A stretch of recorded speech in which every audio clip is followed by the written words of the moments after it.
नमस्कार प्रिय दर्शकों, एक बार फिर आपका स्वागत है।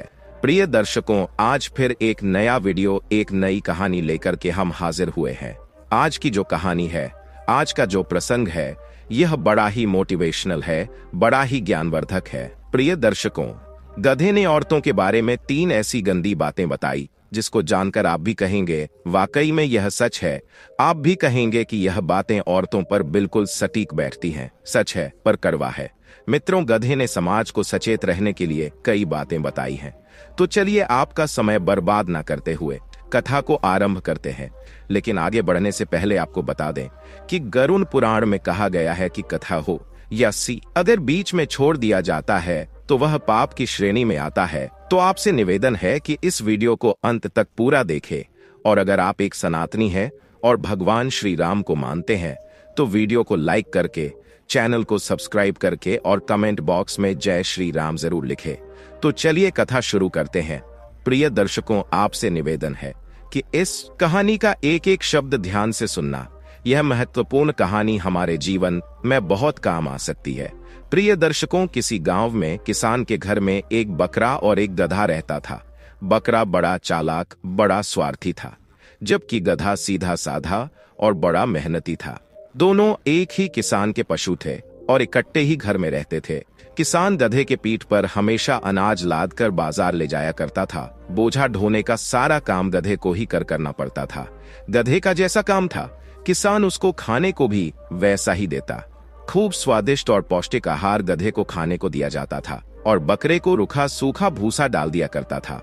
क्योंकि बकरा कोई बोझ का काम तो करता नहीं था, इसलिए उसे खाने को भी वैसा ही दिया जाता था। गधे का भोजन देख देख कर बकरा दिन भर ललचाता रहता था और मन में सोचता था कि हमारा मालिक इस गधे को बहुत स्वादिष्ट चीजें खिलाता है और मुझे सिर्फ सूखा भूसा डाल देता है। मुझे कोई ऐसी तरकीब सोचनी चाहिए जो हमारा मालिक गधे की जगह स्वादिष्ट चीजें मुझे खाने को देने लगे। और ऐसा तभी हो सकता है या तो यह गधा मर जाए या बीमार पड़ जाए या इस घर से चला जाए। बकरे ने ज्यादा दूर तक दिमाग नहीं दौड़ाया, सिर्फ अपने स्वार्थ भर तक ही सोच लिया। और याद रखना मित्रों, जो अत्यंत लालची और स्वार्थी लोग होते हैं, छोटी बुद्धि वाले लोग होते हैं, वह हमेशा छोटा ही सोचते हैं। बकरे ने एक योजना बनाई और गधे को भड़काने की ठान ली। बकरा गधे के पास जाता है और बोला, मित्र, तुम बड़े मेहनती हो, पर तुम्हें यह नहीं लगता कि किसान तुम्हारा पूरा फायदा उठा रहा है? देखो कितना भारी बोझ डाल दिया है। अगर तुम इसी तरह मेहनत करते रहोगे तो एक दिन तुम्हारी जान चली जाएगी। बकरा बोला, अरे गधे भाई, हमारा मालिक तुमसे कितना काम लेता है? पूरे दिन तुम्हारी पीठ पर बोझा ढोता रहता है और देखो मार मार कर तुम्हारी पीठ पूरी सुजा डाली है। अच्छा काम क्यों नहीं करते जिससे तुम काम से भी बच जाओ और बैठे बैठे खाने को भी मिलता रहे? गधा बोला, भैया ऐसा कौन सा काम है जो मालिक मुझे बैठाकर खिला देगा? अगर तुम्हारे दिमाग में ऐसी कोई तरकीब है तो मुझे जरूर बताओ। तब बकरा कहता है, हाँ है ना तरकीब। तुम एक काम करना, कल जब मालिक तुम पर बोझा लाद कर बाजार जाए तो तुम चलते चलते कहीं लड़खड़ा कर किसी खाई या गड्ढे में गिर जाना और बीमार होने का नाटक करके बैठ जाना। मालिक समझेगा कि तुम बीमार हो, फिर वह अगले दिन से तुम्हें काम पर नहीं ले जाएगा और तुम्हें बैठ बैठे खाने को मिलता रहेगा। दर्शकों, बकरा जानता था कि गधा अगर ऐसा करता है तो वह निश्चित ही खाई में गिरकर मर जाएगा और फिर घर में मैं ही अकेला रह जाऊंगा और मालिक जो प्यार अभी जो गधे पर लुटाता है वह मुझ पर लुटाने लगेगा। बकरे ने इस प्रकार से गधे के कान भर दिए। गधे ने भी सोचा कि बकरा ठीक कहता है, मुझे कल ऐसा ही करना चाहिए। उसने बकरे की बातों पर विश्वास कर लिया। उसने कहा, तुम सही कहते हो मित्र। गधे ने बकरे की सलाह मान ली। अगले दिन किसान को अपना अनाज लेकर बाजार में जाना था और आज गधे की दुर्गति देखने के लिए बकरा भी किसान के साथ हो लिया। वह जैसे ही बीच रास्ते में पहुंचा, वह अचानक जमीन पर गिरता हुआ पास में गड्ढे में गिर जाता है। गड्ढे में गिरने के कारण गधे की कमर टूट जाती है। किसान ने उसे उठाने का बहुत प्रयास किया मगर वह बेचारा नहीं उठ सका। किसान ने देखा कि गधा गिरा हुआ है तो उसने सोचा कि शायद ये गधा सचमुच बहुत चोटिल हो गया है और अब बोझा लेकर आगे नहीं जाया जा सकता। उसने तुरंत गधे को उठाकर किनारे किया और सारा सामान बकरे पर लाद कर लेकर चलने लगा। अब बकरे को भारी बोझ उठाकर बाजार जाना पड़ा। वह पछताता रहा था कि उसने ऐसी अकल गधे को क्यों बताई। बकरे के मुंह से अब हाय हाय की आवाजें निकलने लगी। गधे ने तो मार डाला रे। 2-3 बार में किसान ने वह सारा बोझा उसी बकरे की पीठ पर लाद कर बाजार पहुंचाया, लेकिन अब कोई उपाय नहीं था। अब बहुत देर हो चुकी थी। बकरे की चालाकी उसी पर भारी पड़ गई और वह अपनी ही चाल में फंस गया। अब अगले दिन किसान ने अपने गधे को ठीक कराने के लिए डॉक्टर को बुलाया। डॉक्टर ने किसान को बताया कि आपके गधे की कमर तो ठीक हो जाएगी, लेकिन इसके लिए बकरे की चर्बी से मालिश करनी पड़ेगी। किसान ने कहा, इसकी आप चिंता मत करो, मेरा गधा बहुत काम का है, उसके बिना मेरा सारा काम चौपट पड़ा है। बकरा तो मेरे घर में ही रहता है और वह आज मेरे गधे के काम में आ जाएगा, इससे अच्छी बात क्या होगी। मित्रों, यह बात जब बकरे ने सुनी तो सुनकर बकरा बड़ा दुखी हुआ। बकरा थर-थर कांपने लगा और कहने लगा, आज गधे ने तो बड़ा गधों वाला काम किया है कि यह क्या, मैंने इस गधे को ईर्ष्यावश ऐसी अकल बताई, मेरी बुद्धि। अरे गधे, तूने तो मुझे मरवा दिया। कल मुझे किसान कटवा देगा और मेरी चर्बी से अपना गधा ठीक करेगा। यही बात सोच सोचकर बकरा बड़ा परेशान था। बकरे को अत्यंत उदास देखकर गधा कहने लगा, अरे भाई, बीमार तो मैं हूं, तुम इतने दुखी क्यों होते हो। तब रोते रोते बकरे ने अपनी सारी चालाकी गधे को बता डाली। सुनकर गधे को भी बड़ा आश्चर्य हुआ उस बेचारे बकरे की मूर्खता पर, या यूं कहे कि उसकी अत्यंत चालाकी पर गधे को बड़ी हंसी आ रही थी। गधा सोचने लगा, स्वार्थी और चालक व्यक्ति दूसरों को धोखा देने की कोशिश में अक्सर खुद ही फंस जाते हैं। गधा बोलता है, बकरे भाई, अब तुम्हारा मरना तय है, तुम्हें अब कोई नहीं बचा सकता है। तुम्हें अब ऐसे लोग हमेशा मुंह की खाते हैं, समझदार लोगों को ऐसे लोगों से बचकर रहना चाहिए। गधा बोला, बकरा भाई, इस संबंध में मैं तुम्हें एक कहानी सुनाता हूं, ध्यान देकर सुनो कि हमें किन किन लोगों से बचकर रहना चाहिए। बात बहुत पुरानी है। किसी राज्य में एक राजा रहता था जिसके कोई संतान नहीं थी। वह हमेशा भगवान से, देवी देवताओं से, साधु संतों से, यहाँ तक कि जंगल के पेड़ पौधों से हर समय प्रार्थना करता रहता था कि भगवान उसे कोई बच्चा दे दे, पर उसकी सारी प्रार्थनाएं ही बेकार चली जाती थी। लेकिन उसे किसी भी कीमत पर संतान चाहिए थी। एक दिन वह जंगल में जाता है और एक स्थान पर जाकर प्रार्थना करता है। रोज की तरह जब वह प्रार्थना कर रहा था तो उसने एक दिव्य आवाज सुनी। वह आवाज कह रही थी, क्या तुम्हें एक लड़का चाहिए जो मर जाए, या एक लड़की चाहिए जो तेरे घर से भाग जाए। यह सुनकर वह सोच ही नहीं सका कि वह इस बात का क्या जवाब दे, तो इसीलिए वह चुप रह गया। अब वह अपने महल में आता है और अपने सारे दरबारियों को बुलाता है और उन्हें जंगल में हुई घटना के बारे में बताता है कि एक आवाज ने मुझसे यह बात कही थी कि अगर मैं बेटा मांग लूं तो वह मर जाएगा, अगर बेटी मांग लूं तो वह भाग जाएगी। मैं बड़ी दुविधा में पड़ गया हूं कि मैं उससे क्या मांगूं या ना मांगूं।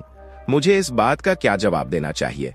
राजा की बात सुनकर राजा के समस्त दरबारी जन राजा को सुझाव दे देते हुए बोले कि महाराज, यह तो बड़े ही धर्म संकट में डालने वाली बात है।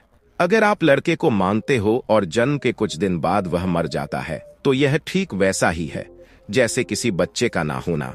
इसलिए हम सबकी राय यह है कि ना होने से अच्छा है कि वह होना चाहिए। इसलिए आपको लड़की मांगनी चाहिए, क्योंकि अगर लड़की भाग भी गई तो भी वह कम से कम जिंदा तो रहेंगी और आप उसे कभी भी देख सकते हो। दूसरी बात, यदि हम पहले से ही सतर्क रहेंगे और लड़की की कड़ी सुरक्षा व्यवस्था और उस पर हर समय चौकसी रखेंगे तो वह भाग भी नहीं पाएगी।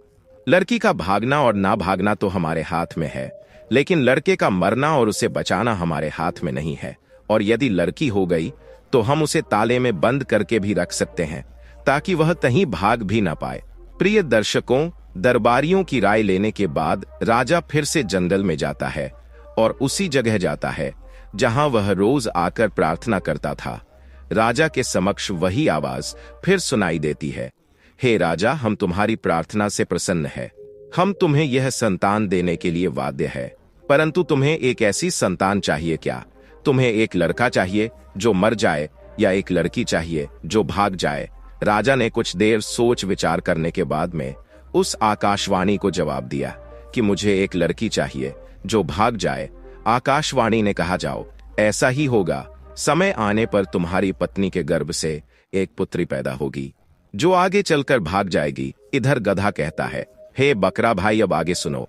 उस आकाशवाणी की कही हुई बात बिल्कुल सही साबित हुई। समय आने पर उस राजा की रानी ने एक सुंदर बेटी को जन्म दिया। बेटी होने के बाद राजा सदमे में आ गया, क्योंकि वह बेटी के चरित्र से पहले ही अवगत था। राजा को बेटी को लेकर चिंता होने लगी। मित्रों, शहर से कई मील दूर राजा का एक बगीचा था, जिसके बीच एक महल बना हुआ था। बेटी के भाग जाने के डर से वह अपनी बेटी को उसी बगीचे वाले महल में लेकर जाता है और एक नौकरानी के साथ उसने अपनी बेटी को उसी महल में छोड़ दिया। राजा और रानी अक्सर उनसे मिलने के लिए वहां चले जाते थे, ताकि वह लड़की राजा और रानी से मिलने के लिए जिद ना करें और वह नजर से शहर से अपरिचित रहे। उनका मानना था कि लड़की अगर शहर में आएगी और आकर्षक वस्तुएं देखेगी, आकर्षक लोगों से मिलेगी, तो उसका मन भटकेगा। इसीलिए उसे इन सब चीजों से दूर रखा गया था, ताकि वह इन सब बातों और लोगों से अपरिचित रहे और वह वहां से भाग ना सके। राजा और रानी अपनी बेटी से मिलने जब कभी महीना 2 महीना बाद जाते रहते थे। धीरे धीरे जब राजकुमारी बड़ी हो गई, जवानी की सीढ़ी पर जब उसने कदम रखा, तो उसका मन आकर्षक वस्तुओं को देखने का होने लगा। मित्रों, एक दिन एक नौजवान व्यक्ति उस बगीचे की तरफ आता है और उसने राजकुमारी को देखा और उस राजकुमारी ने नौजवान को देखा, तो दोनों में प्रेम हो गया। राजकुमारी ने पहली बार किसी सुंदर पुरुष को देखा था, तो देखते ही उसे उससे प्रेम हो जाता है। वह पुरुष राजकुमारी की नौकरानी को रिश्वत में बहुत सारे पैसे देता है और राजकुमारी से मिलने की इजाजत ले लेता है। कुछ दिन तक दोनों का मिलना जुलना चलता रहा। धीरे धीरे उनका प्रेम परवान चढ़ने लगा। दोनों को एक दूसरे से प्रेम हो जाता है। दोनों ने खुशी खुशी शादी कर ली। दोनों ने यह शादी अपने माता पिता को बिना बताए ही कर ली थी। इस प्रकार धीरे धीरे वह युवक राजकुमारी को शहर में घुमाने ले जाने लगा। 9 महीने उपरांत राजकुमारी ने एक सुंदर बेटे को जन्म दिया। अगली बार जब राजा अपनी बेटी से मिलने आते हैं, तो पहले वह उसकी नौकरानी से मिला।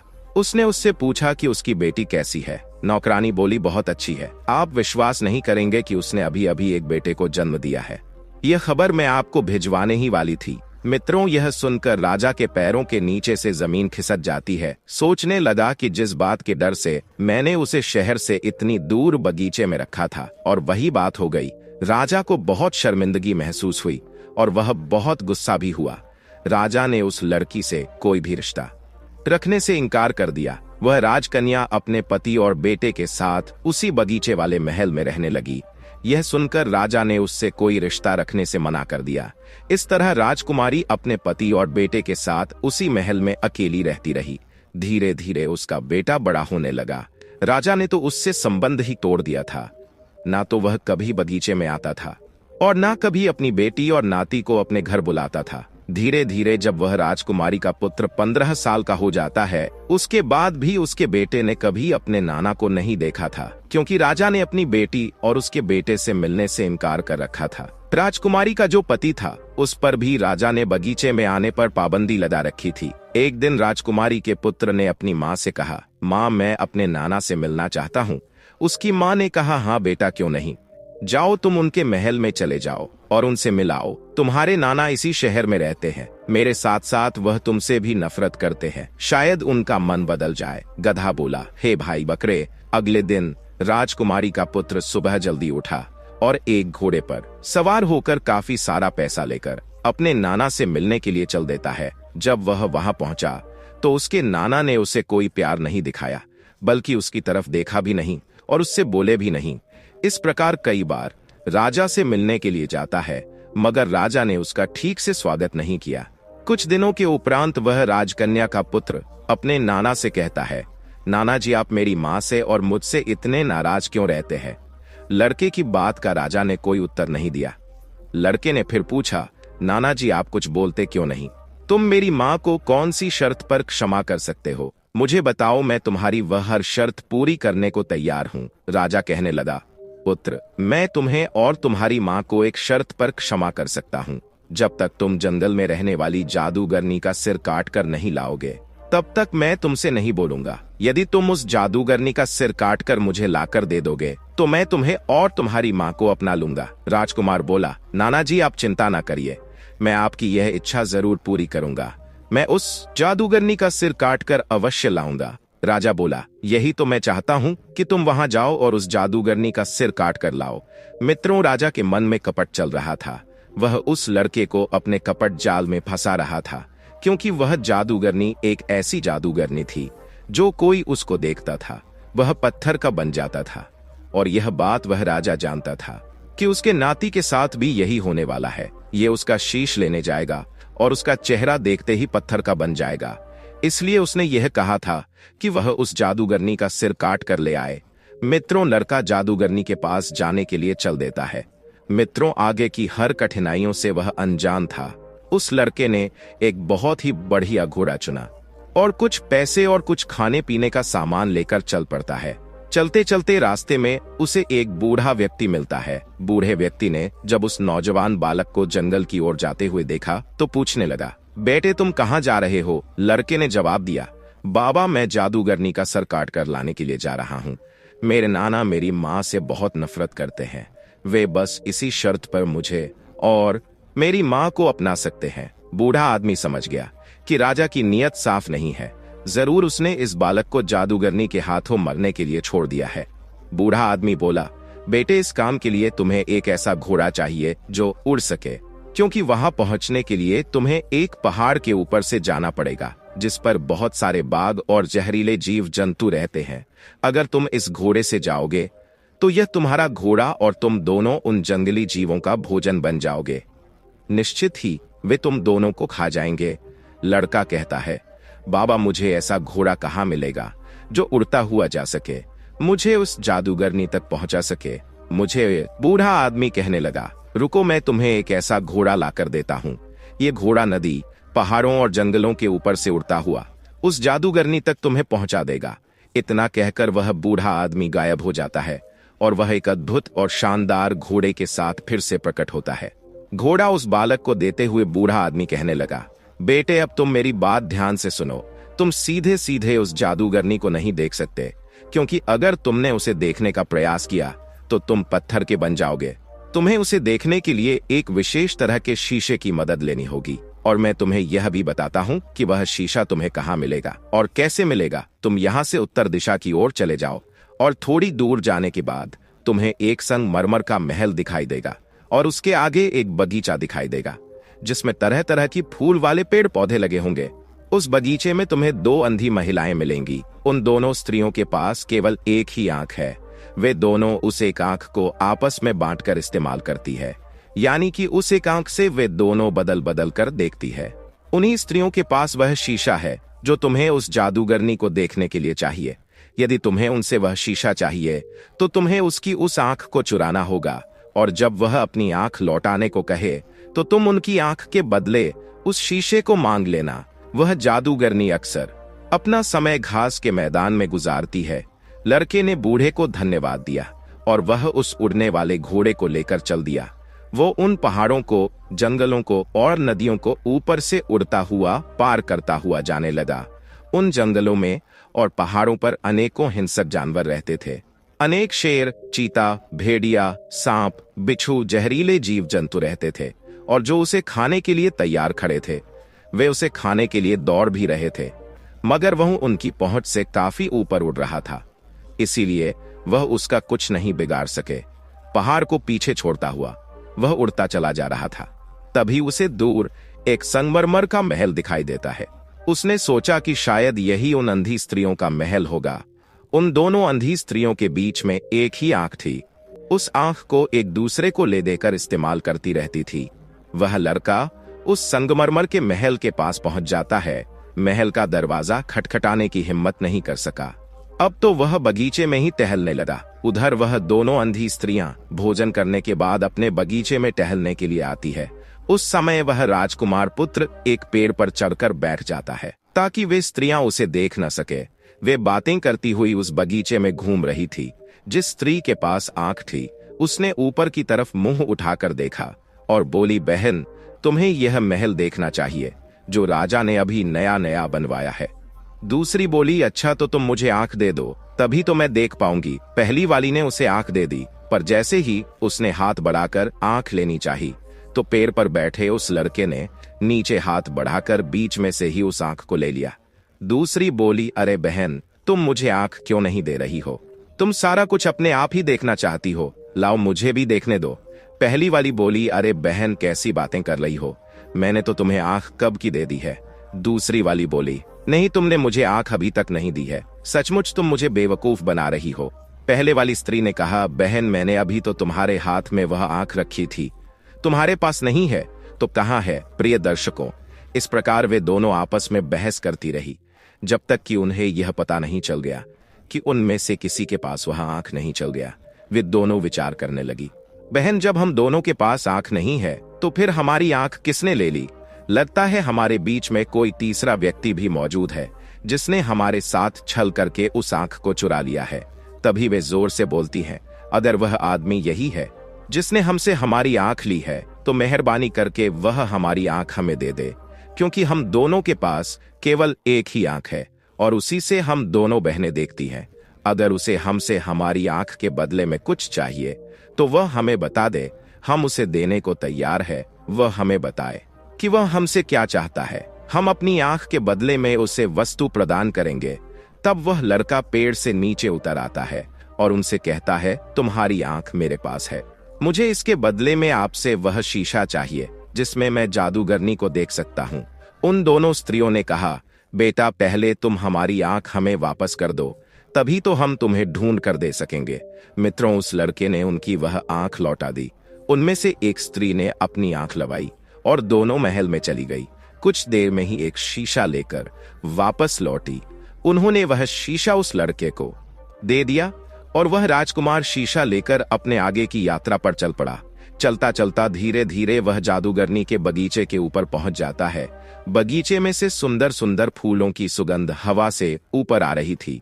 जैसे जैसे वह आगे बढ़ता गया, फूलों की खुशबू और तेज होती चली गई। लड़का धीरे धीरे घास के मैदान में बने एक सुंदर महल के पास पहुंच जाता है। उस मैदान में फूल ही फूल लगे थे। वह जादूगरनी अपने घास के मैदान में घूम रही थी। उस लड़के ने अपना घोड़ा थोड़ा पीछे किया और उसने जादूगरनी की तरफ पिट कर ली और फिर उसी शीशे में देखता हुआ वह जादूगरनी की ओर बढ़ने लगा। जादूगरनी को अपनी ताकत पर बहुत विश्वास था कि उसे देखते ही लोग पत्थर के बन जाते हैं, और अपनी इसी ताकत के भरोसे पर वह किसी से बचकर भी कहीं भागने की कोशिश नहीं करती थी। जादूगरनी बगीचे में ही घूमती रहती थी।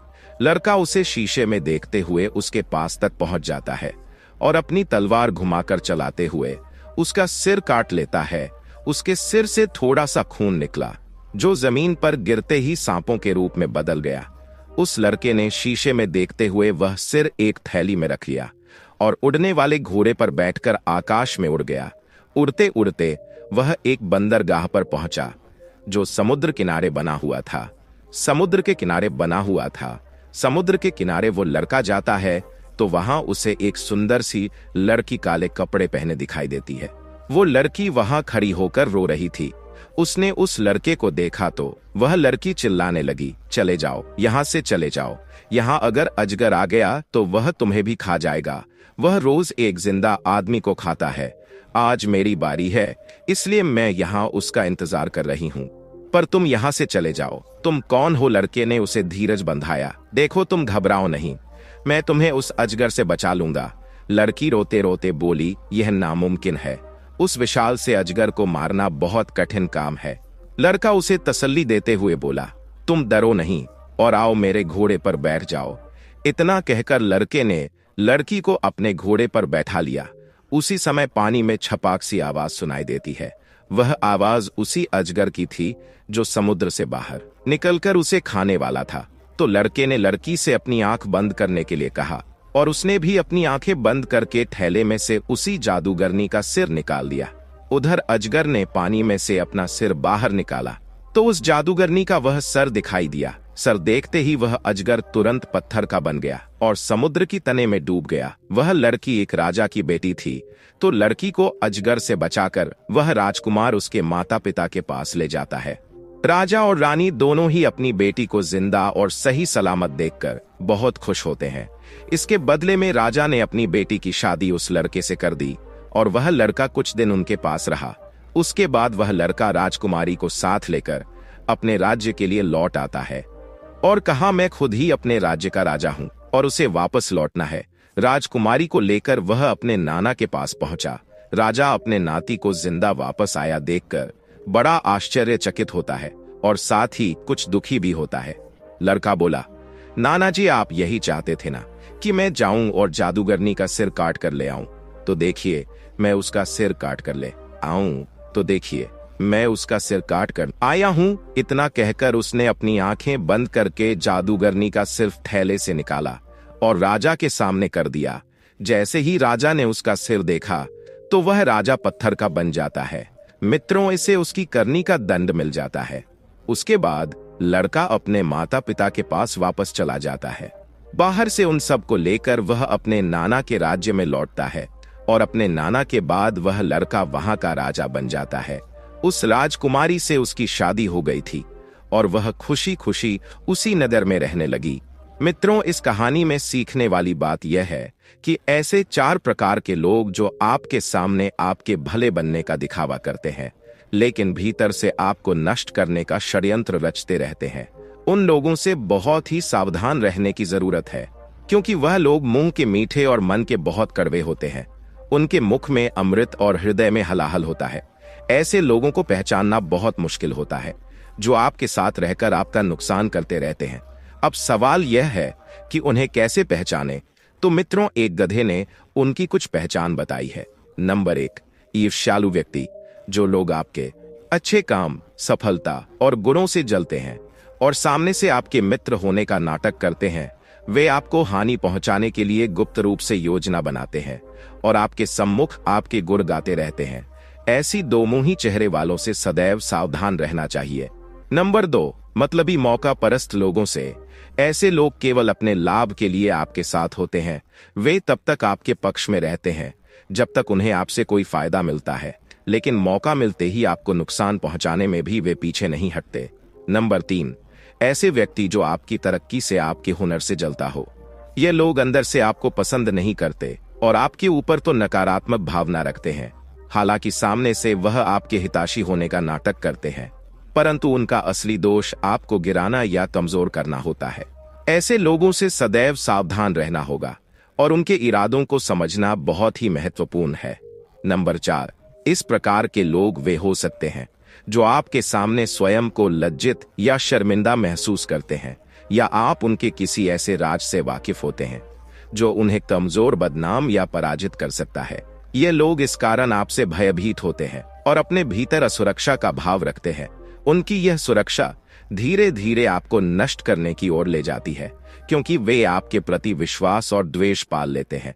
यह लोग अपनी सुरक्षा के कारण आपको एक खतरे के रूप में देखते हैं और इसी कारण से आपको नीचा दिखाने या नुकसान पहुंचाने का प्रयास करते हैं, क्योंकि आप उनके किसी गहरे राज्य से अवगत है।